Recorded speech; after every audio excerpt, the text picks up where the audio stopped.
Hey guys, Marc Ventura here. Hope you're well. Today I wanted to record this video on the topic of income management.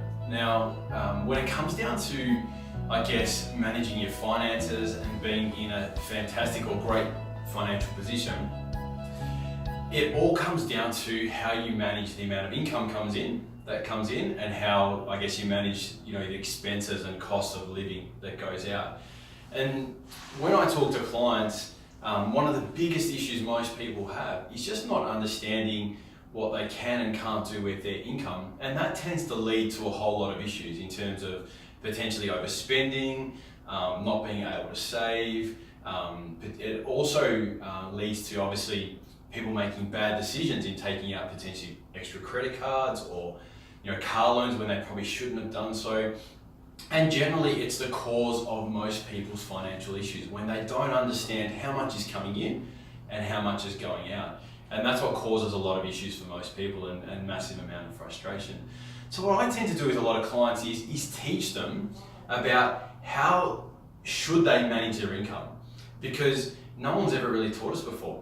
Generally not our parents, generally not grandparents, definitely not in schools, definitely not in university or through friends and family, because generally no one really understands exactly how to manage their money. So one of the things I get great benefit out of, or great satisfaction, is showing someone how to understand how much money that comes in, and then how to allocate that money into the appropriate areas of their lives. Because pretty much we all live very similarly. We've all got income, we've all got things like mortgages or rent or bills.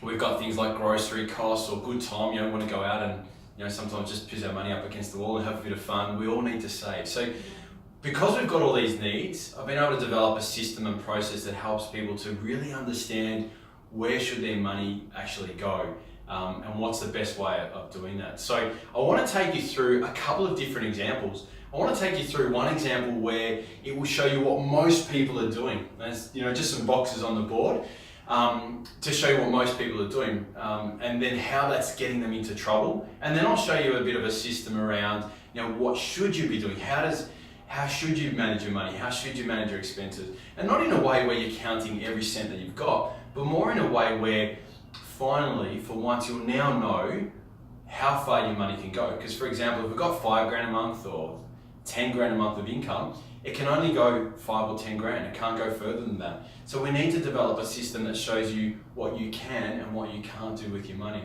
And what I find by that is that tends to provide people a lot of relief, a sense of, I actually know what I can and can't do now.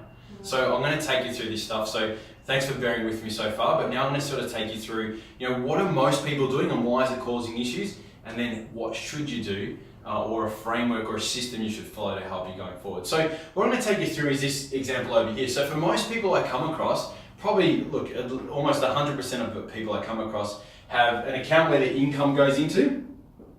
So their income goes into this account. Income goes in. They've probably got a savings account down here. So generally money goes in and a little bit of money might go into savings. But at the same time, they'll also have a credit card, they'll probably have a personal loan, and they might have a car loan.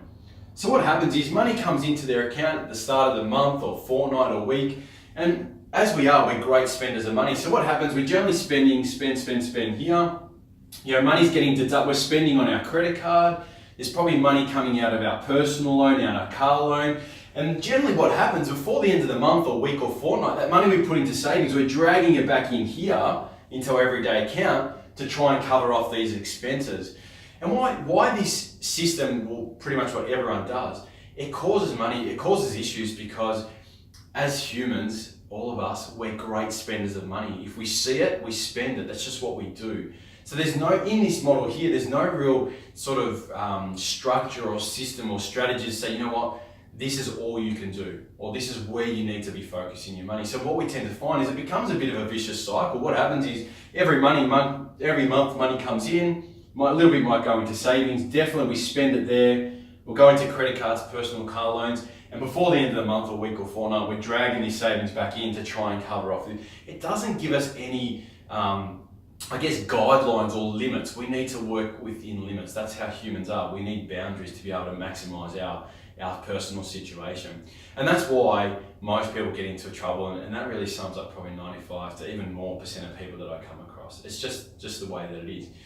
On the flip side, there's another way. There's a couple of different ways you can go about this, but this system that I'm going to show is my favorite. I actually use it personally, and I use it with hundreds of my clients to show them how to better manage their money. It creates a lot of, stress relief. It gives them lots of clarity around what they can and can't do.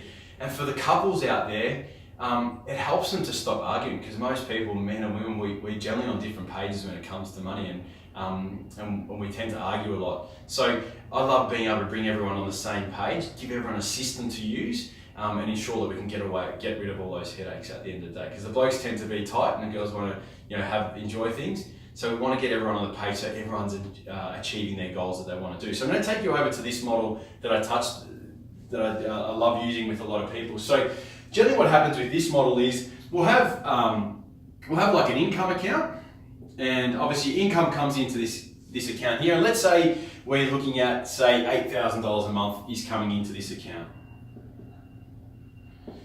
Now with that 8,000, that's all we've got. We can't spend more, we can't spend less. Ideally we spend less, but we can't spend more than that. That's all we've got, and we need to stick within that range.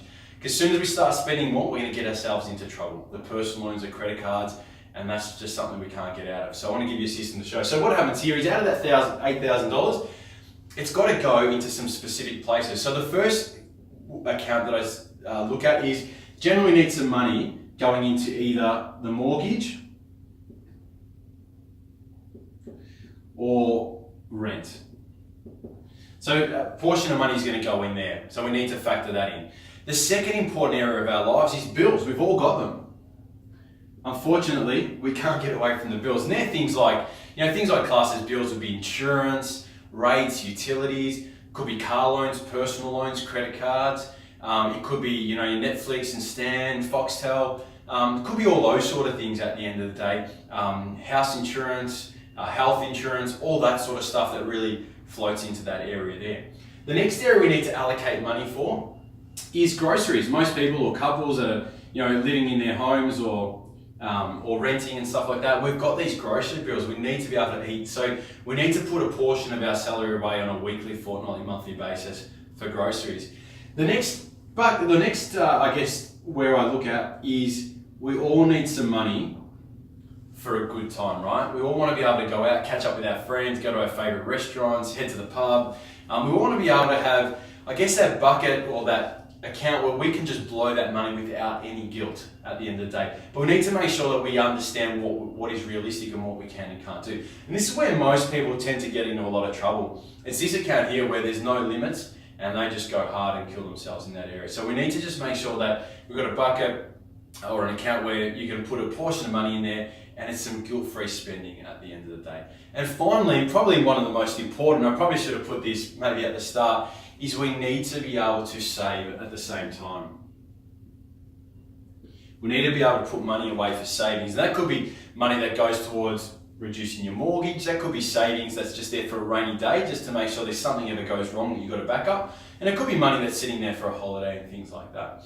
So what I just wanted to show you today is all about, how should you structure your money? When you're making decisions, how should you structure yourself to make the best decisions possible? Because this system here, where it's just a free-for-all, money goes in, just spend, is always going to set you up to fail at the end of the day. We want to set a system up that helps you make good decisions, that gives you peace of mind, clarity and understanding, and brings you together. So I hope this helped you a lot in understanding how you should better structure your bank accounts and manage your money, because it's the greatest tool to making you financially successful. So have a great day, and I'll speak to you soon.